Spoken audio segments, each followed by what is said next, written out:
radio BBC Gahuza miryango ivugira irondere kuri metero 19 25 31 na 41 ku mirongo ya FM mu karere k'ibiyaga binini no kuri internet kuri bbcgahuza.com.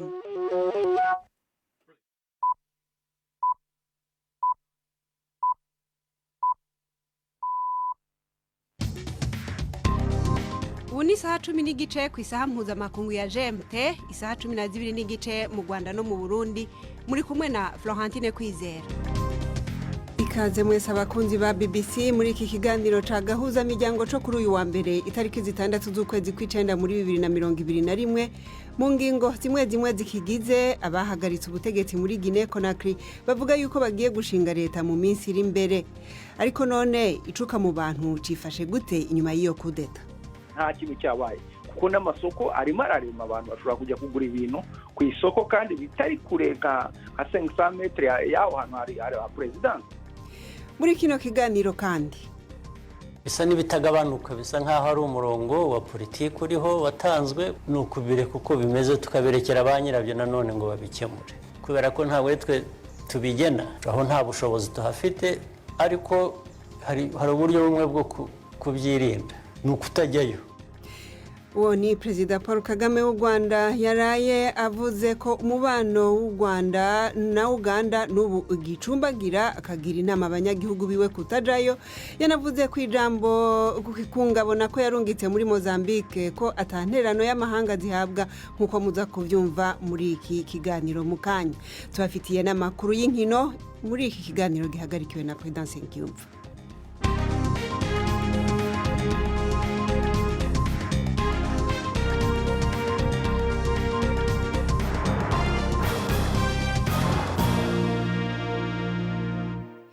Manze mpikaze Jacques Nitegeka tubwira amakuru yo hirya no hino ku isi avugwa hano kuri BBC n'amakuru abashikiriza ari muhiriwe. Umuvugizi w'abatalibani Zabihullah Mujahid aravuga ko abarwanyi bari barabigometseho mu kibaya cya Panjshir baneshejwe, kandi ko ubayoboye wahoze ari Vice Perezida Amrullah Saleh bivuga ko yahungiye mu gihugu cya Tajikistan baturanye. Mu kiganiro yahaye abanyamakuru mu murwa mukuru Cabo, uyu muvugizi yongeyeho ko abatalibani bagenzura intara ya Panjshir yose, ariko abakuru abarwanyi bigometse ku batalibani muri Panjshir bahakanye ko batsinzwe. Zabihullah Mujahid: twafashe Panjshir ku bushake bw'Imana, twarakoranye n'abategetsi n'abakuru b'idini baho, ibikorwa byacu bigenda neza. Abagishaka kurwana ubu ntituzi iyo bari muri iki gihe, turiko turagerageza kubumvisha ko nimba bashaka kubaho ubuzima busanzwe bahawe ikaze. Afghanistan ni wabo, nta ngorane ku ruhande rwacu, ariko bategerezwa kubanza kureka guhungabanya umutekano. Ivyo nivyo tubasaba. Twaronse inkuru yuko indongozi yabo Amrullah Saleh yahungiye muri Tajikistan, ariko turiko turakora kugira tumenye ko ari vyo nuko atari vyo. Gushika ubu ntibiremezwa. Hagati aho uyu muvugizi w'abatalibani Zabihullah Mujahid yanavuze kandi ko batari hafi yo gutangaza ukuntu leta yabo izajyaho n'abazaba bayirimo. Ku bijyanye n'ubugizi bwa nabi, yabwiye abanyamakuru ko abagabo bitwaje imbunda batabifitiye uruhushya bazavanwa i Cabo, kandi ko abajura basanzwe nabi mu mago y'abantu barenga 300 ubu bafunze. Yongeyeho ko benshi mu baherutse kurasa mu kirere babangamira ubuzima bw'abandi batawe muri yombi. Naho ku bijyanye n'impungenge ku bukungu, umuvugizi wa Taliban yavuze ko imishinga Afghanistan ihuriyeho n'Ubushinwa izatangira gushyirwa mu bikorwa igihugu nikimara gutekana, kandi ngo amahoro hazatuma abantu bava mu bukene. Uyoboye abasirikare bahiritse ubutegetsi muri Guinea yavuze ko leta nshya izajyaho mu byumweru bike biri imbere kugira ngo ry'ubutegetsi. Lieutenant Colonel Mamadou Doumbouya yabwiye abahoze bari muri leta yahiritswe ko batazahigwa bukware, ariko yanasabye abaminisitiri kudasohoka mu gihugu no guha igisirikare imodoka za leta bari bafite. Naho uwari Perezida Alpha Condé ufite imyaka 83 y'amavuko arafunze. Umwaka ushize yaratsindiye gukomeza kuyobora igihugu muri manda ya gatatu yakuruye impaka. Umuryango w'abibumbye n'umuryango w'ubumwe bwa Afurika bikaba byamaganye irihirika ry'ubutegetsi. urukiko rwo muri Belarus rwakatiye igihano cyo gufungwa imyaka 11 umwe mu bakuru batavuga rumwe na leta Maria Kolesnikova. Abacamanza b'i Minsk bamuhamije icyaha cy'ubuhezanguni no kugambira gufata ubutegetsi. Ibyo ariko we arabihakana. Mugenzi we bashinjwa na Maxim Zinak yakatiwe imyaka 10. Ni inkuru ya Mike Saunders mugezweho na Ivete Kabatesi.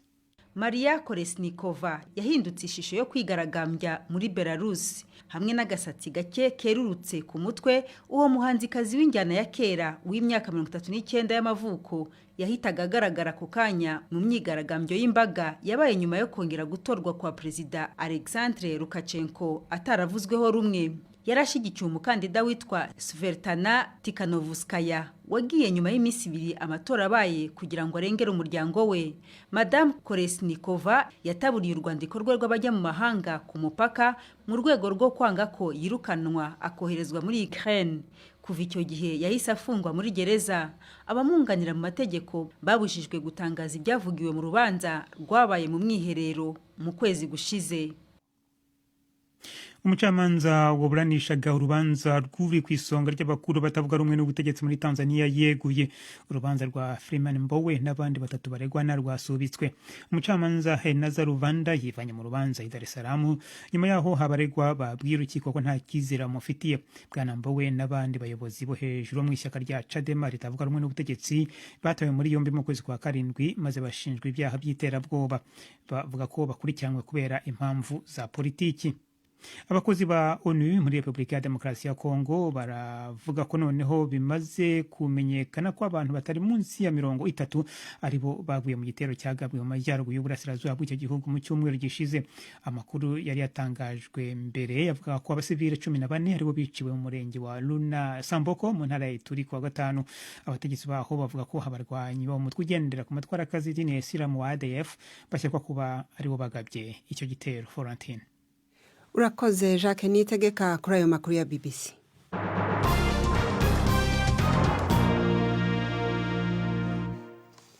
Nongeye kubaha ikaze. Kizigenza w'umugwi waraye ukuyeho ubutegetsi muri Guinea Conakry yavuze yuko leta nshasha igiye gushingwa mu ndwi ziri imbere nako mu nama yabereye mu mugwa mukuru Conakry. Colonel Mamadou Doumbouya akaba yabwiye abashikiranganje yuko atawuzototwa kuvuga ko atawuzohigwa ariko rero yuko ubutungane bwo buzokora. Inkuru ya Mayeni Jones umishikizwa na Ivete Kabatesi. Ku ruhande rumwe yari inama ya gisivile kuruta uko benshi babitekerezaga. Umuyobozi w'itsinda ryahiritse ubutegetsi yasaga nushimangira ko ibintu biri mu buryo. Colonel Doumbouya uyoboye itsinda ry'ingabo ridasanzwe yagiriye inama inganda z'amabuye y'agaciro gukomeza imirimo yazo mu gihugu, yongeraho ko bazakomorerwa ku bijyanye n'umukwabu uri mu gihugu. Guinea ni kimwe mu bihugu bigemura bauxite ku isi, agace kamwe mu tw'ingenzi tugize amabuye ya aluminium. Nyuma y'ihirikwa ry'ubutegetsi ibiciro bya aluminium byarazamutse cyane, ibintu bitigeze bibaho kuva mu myaka irenga 10 ishize kubera gutinya ko yabura ku isoko. Ariko nubwo hari ubwo butumwa buhumuriza urwego rw'inganda z'amabuye y'agaciro, buri muntu ufitanye isano ya hafi n'ubutegetsi bwa Perezida Alpha Conde wahiritswe azagira impungenge.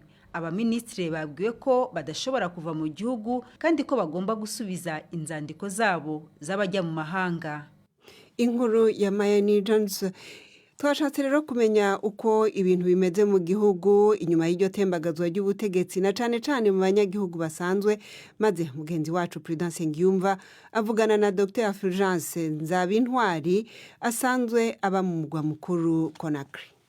Ukurikije ibintu byaraye bibaye ntago ubona rwose wagira ngo nta cyabaye, kuko gende mu mujyi rwagati Presidence ntago iri kuri 1 kilometre, ni ahantu ndi hafi yaho, ni ahantu ushobora kugenda n'amaguru utagombye gutega ikintu. Ariko ahantu hose abantu barasirika, urebye ku ikarita wenda waza kureba hitwa Karumu rwose niho abayobozi bari bose, donc za ambassade nyinshi zishoboka, institution hafi ya zose niho zikorera. Ariko ni Karume rwose abantu barasirikira nk'uko bisanzwe, usibye ku abantu wenda umuntu yatinya akavuga ati no kwirirwa ngenda ku gasozi uko mbonye, ariko abantu nta wagira ngo nta gihari. Uramutse utaruharuka habyukira ntiwabimenya. na rura rusaku rw'amasasu twumvaga rwavugiye aho ngaho hafi ya perezidanse ubu rwacecetse ntabyo abaturage bumva. Rwashize rwose rwavuze ejo kare mu gitondo ku buryo ubundi kuko hari igihe hajyaga haba utuntu nk'utwo ngutwo wenda hari abantu bagiranye utubazo dutoya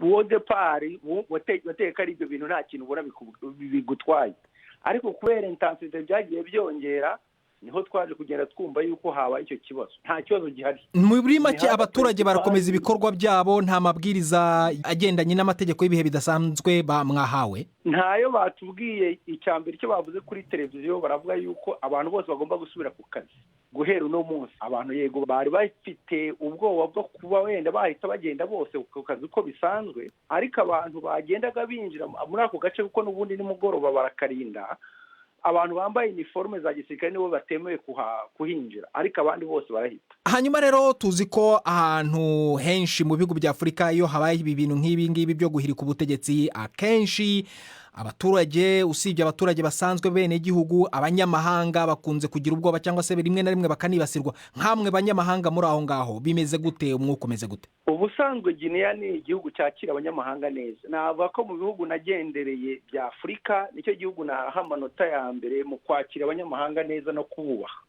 Icyo kintu kiracyahari.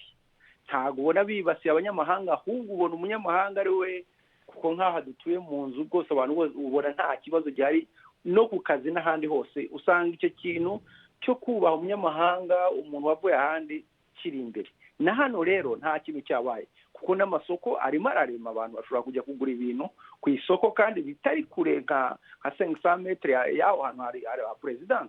Nta kuntu waba habaye ibintu nk'ibi ngibi mu gitondo ngo ujye mu isoko. nta gihari kuko ari abanyarwanda kandi mutuvugana bari mu tundi turere, nabo batubwira ko nta kibazo gihari. Agace kashoboraga kuba yenda abantu gasanzwe kagira ibibazo ni ahantu hari opposition, abatavuga rumwe n'ubutegetsi. Aho hantu niho ugenda ubona naha ngaha kuri televiziyo ubona abantu babyina bishimye, nabo ngabo. Ahandi hose aho ni hehe? Muri capitale bien sûr, mu murwa mukuru.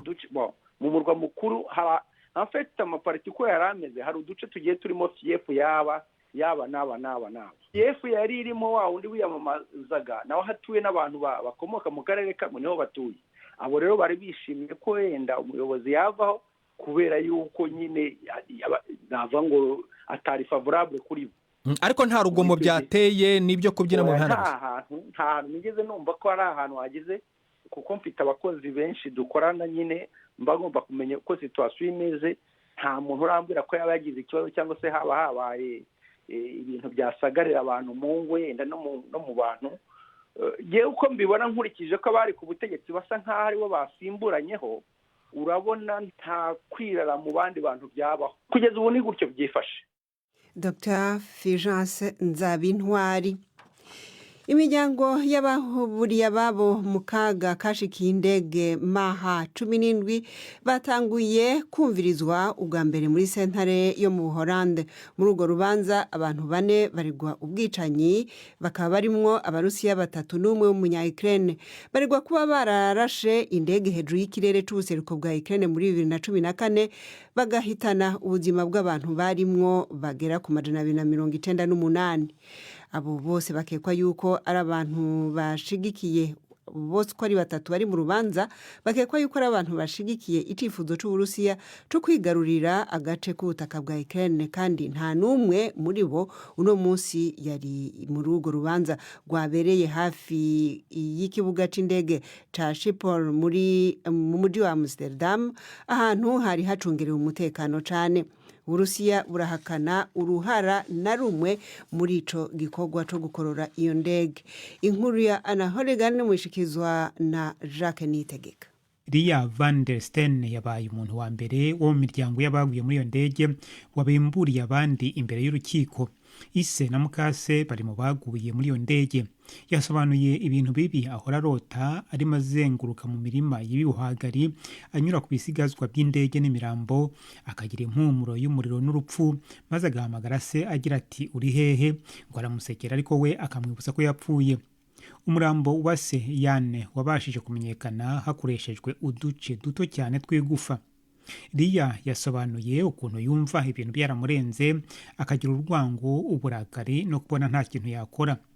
yavuze ko hafite ubwoba ko imiryango y'ababuze ababo itazabona ubutabera kandi ko abahanuye iriya ndege batazigera babiryozwa. Inkuru ya Anahorigani dushikanye ku isaha imwe buri minota 15 mu Rwanda no mu Burundi. Mwumva ni BBC Gahuza miryango ni Florentine Kwizera. BBC Gahuza miryango Igoma ni kuri FM 93 n'ibice 8. Tuje mu karere mu Rwanda ho mukuru w'igihugu c'u Rwanda Paul Kagame yarayagaragaye kuri televiziyo y'igihugu avuga ku bibazo bitandukanye birimwo ingabo z'u Rwanda ziri mu bihugu vy'amahanga, umubano w'igihugu ciwe n'akarere, icago ca COVID-19 ndetse n'imigambi yo kugihasha n'ibindi bibazo. Navuganye na mugenzi wacu Jean-Claude Mwambutsa yakurikiye ico kiganiro maze abanza kumbwira ivyo yavuze ku ngabo z'u Rwanda ziri mu gihugu ca Mozambique. Perezida Kagame avuga ko iki kibazo cy'ingabo za Mozambique yahakanye amakuru avuga ko hari ingufu z'amahanga zitavugwa zaba zita u Rwanda inkunga ya ruriya rugamba. Avuga ko u Rwanda ari rwo rwonyine ruri muri ruriya rugamba kandi ko n'uburyo bw'amafaranga akoreshwa ari ay'u Rwanda. Ikindi yavuze ni uko u Rwanda rufite inyungu muri ruriya rugamba kuko mu byihebe byagaragaye muri cya gihugu cya Mozambique harimo ibyo mu karere, mu Burundi, mu Rwanda, Uganda, Tanzania. Hanyuma asobanura ko u Rwanda rwagiye muri ruriya rugamba, umva uko yabivuze. President of Mozambique, Perezida wa Mozambique yadusabye kumufasha guhangana n'ikibazo cy'umutekano muke kandi dusanga tubifitiye ubushobozi. Twemeye gufatanya na Mozambique kugira ngo tubohore uduce ndetse n'abantu bari mu kaga. Ibyihebe byashakaga kwigarurira n'igice cya Nyasa kuko byumvaga ko Cabo Delgado yo byayifashe bidasubirwaho. None Mwambutsa, Perezida Kagame muri iri jambo ryiwe kandi yagarutse no kuri Paul Rusesabagina aregwa ibyaha by'iterabwoba. Uyu wewe yamuvuze kwiki? Kagame avuga ko nta kibazo afitanye n'ukwamamara kwa Rusesabagina kandi ko batari basanzwe baziranye, ko hamwe yamumenye honyine ari inshuro imwe bahujwe n'uwahoze ari Minisitiri w'Intebe Faustin Twagiramungu, naho kwiriya filime akayivugaho ko nta kindi imutwaye itamushishikaje, ariko akavuga ko yanayirebye yahawe ubutumire bwo yerekanwaga bwa mbere mu Rwanda. Hanyuma rero yanavuze no kubijyanye n'ibibazo Rusesabagina afitanye n'ubutabera, ahakana ko adafunze cyangwa ataburanishwa kubera izindi nyungu zazo zose. Avuga ko akurikiranywe kubera ibibazo by'umutekano mukeya yateye u Rwanda. Murabumva muri aya magambo. Rusesabagina ntabwo aburanishwa kubera iriya filime. Iyo biza kuba ari uko bimeze biba byarabaye kera cyane. Ari mu rukiko kubera uruhare rwe mu mitwe yitwaje intwaro n'iyiterabwoba kandi nawe ubwe yarabyiyemereye inshuro nyinshi. Ikiriho nuko yifashishije ukwamamara kwe akusanya amafaranga ajya kubasura muri Kongo, i Burundi no mu Burayi. Ibyo akurikiranyweho byatangiye kwegera mu myaka myinshi mbere y'uko agaragara mu rukiko.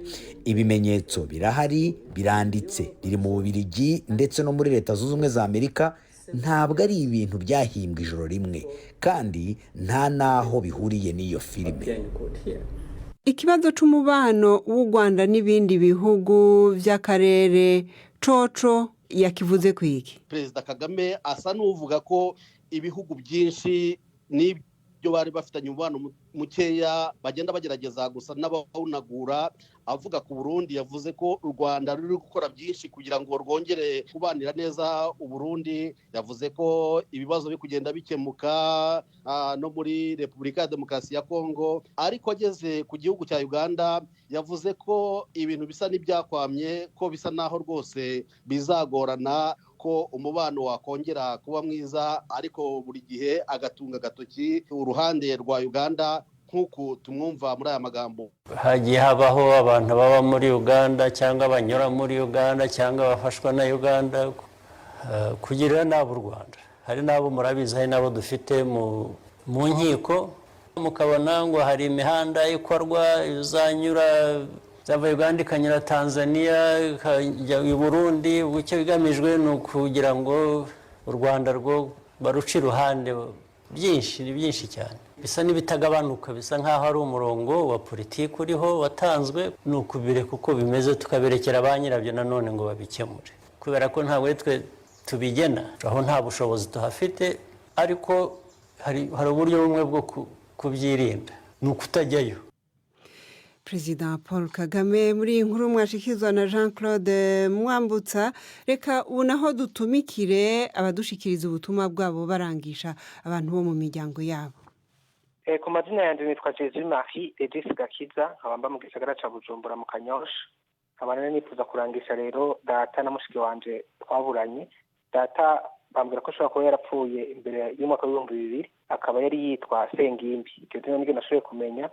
Mbadije mama ntiyashoboye kwibuka neza aho yavuka kuko bahuye bakiri bato, ariko arakekeranya ko ashobora kuba ari Gitega canke Karusi. Musaza wa mama umwe nashoboye kubaza, yambwiye ngo arakeka ko ashobora kuba ari muri komine Makebuko mu ntara ya Gitega. Uwo rero data akaba yasize avyaye umwana ku mutumba wa Samvura muri komine Mabanda intara ya Makamba. Yavyayeho umwana w'umukobwa, umukobwa sindamumenya amazina, ariko ibimenyetso mfise nuko nyina w'uwo mukobwa ngo ashobora kuba yitwa Eredegonde, akaba yibakanya n'umugabo witwa Tade muri komine Mabanda kwibarabara rija kumugina werekeza Tanzania. Se wa Eredegonde ari we sekuru wa mushiki wanje akaba yitwa Karimbane. Nkaba nipfuza yuko uwo ushobora kumenya amakuru cyangwa ushobora kumfasha muri ayo matohoza yondondera kuri telefone zikurikira. WhatsApp yanjye ni 68 82 66 13 canke 68 82 66 13. Mwibuke gutanguza akamenyetso ko guteranya 257 kubatera mu gihugu cy'u Burundi. Barakoze. Jésus Marie Regis Gakiza. Reka ubu naho tubahonje kuri Runana Gwejo.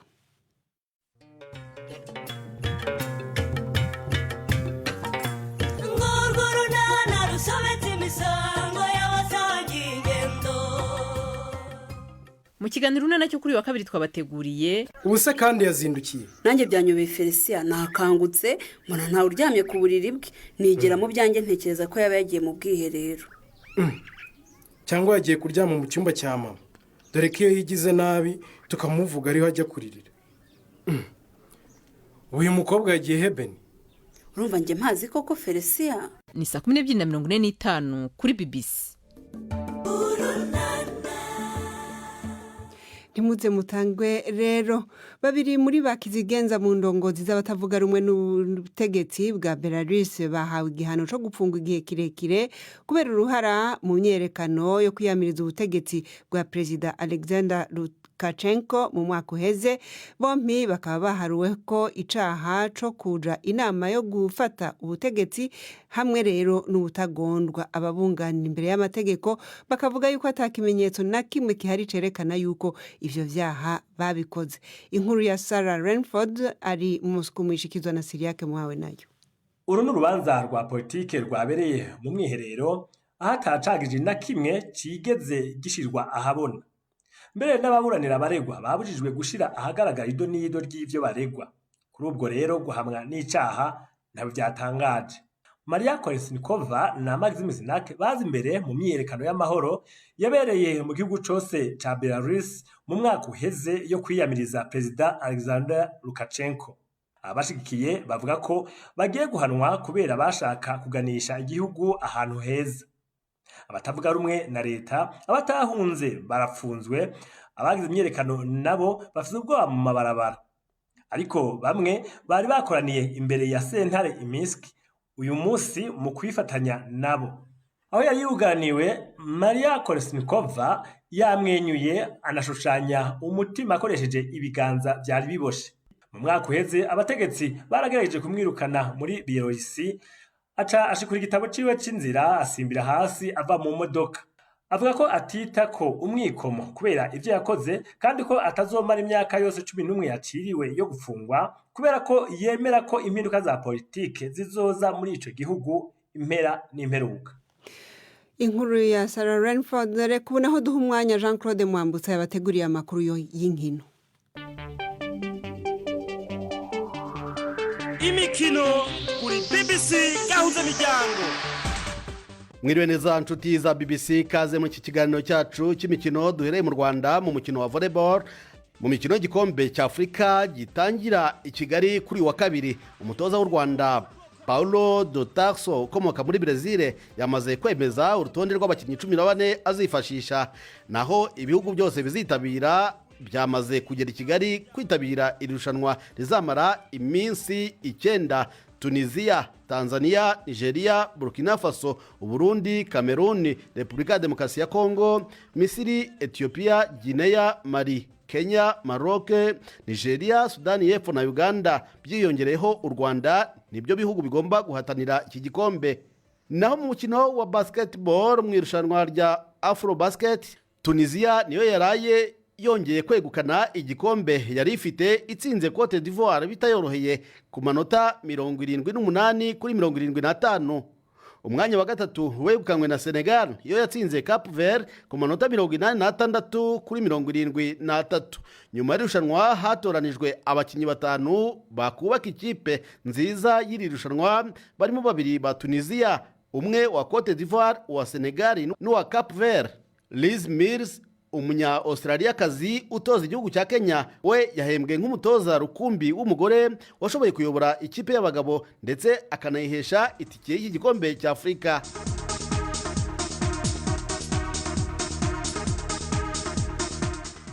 Mu mupira w'amaguru mu mikino yo gushakisha itike y'igikombe cy'isi, Uganda irakira kuri umugoroba igihugu cya Mali. Muri iri tsinda Rwanda rwongeye gutakaza amanota runganya na Kenya igitego kimwe ku kindi i Kigali, no mu mukino wa mbere rukaba rwari rwatsinzwe na Mali igitego kimwe ku busa. Kuri uyu mugoroba kandi hategerejwe umukino ukomeye cyane, Cote d'Ivoire za kuba yakiriye Cameroon, Afurika y'Epfo irakira Ghana, mu gihe Benin yakira Repubulika ya Demokarasi ya Kongo. Umukino wagombaga guhuza Maroc na Guinea ntiwabaye nyuma y'uko habereye ibikorwa byo guhirika ubutegetsi muri iki gihugu cya Guinea. Ikipe ya Maroc yahise itaha igitaraganya, hakaba hategerejwe umwanzuro wa FIFA. Tukivuga uyu mukino, ikipe ya Liverpool yasohoye itangazo ivuga ko yishimira ko umukinnyi wayo Naby Keita wa Guinea atahutajwe n'ingaruka z'ibi bikorwa byo guhirika ubutegetsi mu gihugu cye. Liverpool yavuze ko iri gukurikirana bya hafi ubuzima bw'uwo mukinnyi ndetse ko yizeye ko bazongera guhura vuba. Ubwo twavugaga iyi mikino yo gushakisha itike y'igikombe cy'isi, Gareth Bale niwe warwanye ku gihugu cye cya Wales, atsinda wenyine ibitego 3 byatumye batahana intsinzi ya 3-2 bya Belarus. Ubwongereza bwongeye kwitwara neza bunyagira Andorra ibitego 4 ku busa, birimo 2 bya Jesse Lingard. Robert Lewandowski na Polonye bihereranye San Marino bayitsinda ibitego 7-1, birimo 2 by'uyu musore wa Bayern Munich ndetse na 3 by'uwitwa Buxa. Ubudage nabwo bwatsinze butababariye Armenia ibitego 6 ku busa.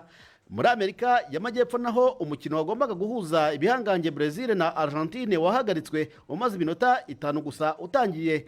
Nyirabayazana nk'uko byavuzwe n'ishyirahamwe rya Brazil ngo ni abakinnyi 3 ba Argentine bari batangiye umukino kandi banyuranije n'amabwiriza yo kwirinda COVID-19. Muri Brazil umuntu wese uvuye mu Bwongereza bagomba gushyirwa mu kato k'iminsi 15, kandi abo bakinnyi bakinira mu Bwongereza ngo bakaba batarishyize muri aka kato.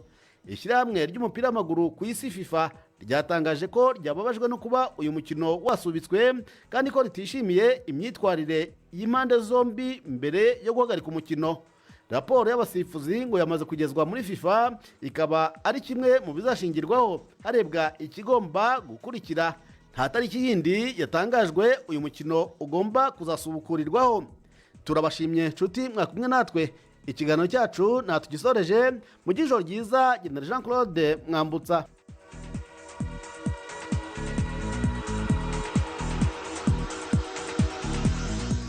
Murakoze nawe Jean Claude Mwambutsa, murakoze namwe bwe mwese mwakurikiye kino kiganiro cacu cyo kuri uyu munsi wa mbere. Gusa imbere yo kubasezerano babwira yuko abatembagaje ubutegetsi muri Guinea Conakry bamaze kuvuga yuko mu minsi iri imbere mu mayinga bagiye gutangaza leta nshasha. Mwumvise kandi yuko Perezida w'u Rwanda Paul Kagame igihe yatumigwa ejo kuri televiziyo y'igihugu yavuze yuko umubano hagati y'u Rwanda n'igihugu kibanyi ca Uganda n'ubu ugicumbagira. Yanavuze kandi yuko ingabo z'u Rwanda ziri Mozambique ata nkunga y'amahanga ziro.